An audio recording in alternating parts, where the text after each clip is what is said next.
Huyu ndio Botumbe. Yule jamaa Olang anaitisha.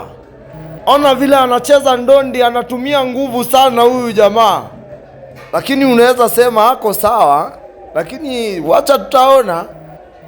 Nguvu na akili. Alo, kwenye ndondi.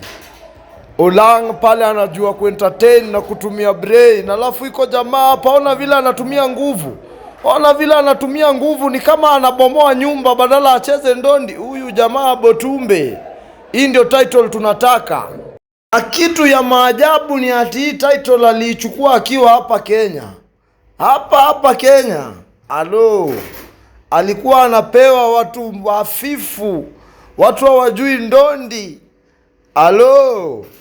Sasa, huyu ndio jamaa tunataka acheze na Olang. Botumbe himself. Hii ndio title tunataka kuchukua, iletwe Kenya, ikae hapa karibu tuiangaliange. Olang, kazi kwako.